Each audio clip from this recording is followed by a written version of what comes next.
আসসালামু আলাইকুম প্রিয় ভিউয়ার্স। একটা কথা না বললেই নয়, আপনারা অনেক দিন ধরে মনে করতেছেন ইরান অনেক শক্তিশালী দেশ।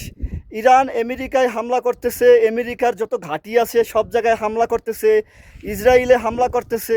আসলে আপনাদের ধারণাটা সম্পূর্ণ ভুল।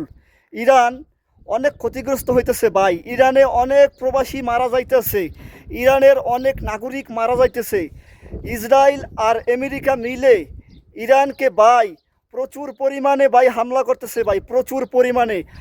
ইরানের কোনো শক্তিশালী নিউজ নেই, নিউজ টেলিভিশন নেই, ইরানের নেটওয়ার্ক বন্ধ ভাই। ইরানের বর্তমান অবস্থা মোটেও ভালো নাই ভাই।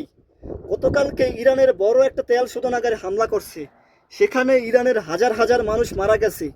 এমনকি ইরানের 20 জন বিজ্ঞানীকে ইসরায়েল আর আমেরিকা মাইরা ফেলাইছে। এই খবর তো আমাদের কাছে নাই, কারণ এই খবর আমাদের কাছে কিভাবে থাকবে? ইরানের ইন্টারনেট সংযোগ বন্ধ থাকার কারণে কোনো প্রকার খবর আমাদের কাছে আসছে না ভাই। এটা সম্পূর্ণ আমেরিকার একটা গেম।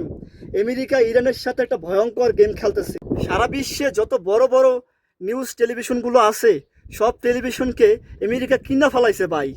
অক্সফোর্ড, কক্স, অ্যামাজন, তারপরে ওয়াশিংটন, এই সমস্ত টেলিভিশনকে বইলা দিছে তোরা যত খবর প্রচার করবি সব খবর ইরানের পক্ষ হয়ে করবি। ইরান যত ক্ষতিগ্রস্ত হবে তোরা ইরানের পক্ষ হয়ে কথা বলবি, নিউজ প্রচার করবি। আর এই জন্যই ভাই সারা বিশ্বে আপনারা যত নিউজগুলো দেখতেছেন সব নিউজগুলো ইরানের পক্ষে। আসলে ইরান এতটা ভাই কোনো ক্ষতি করতে পারে না ইসরায়েল আর আমেরিকার, যতটা না ইরানের ক্ষতি হচ্ছে বর্তমানে। ইরান ভালো নাই ভাই।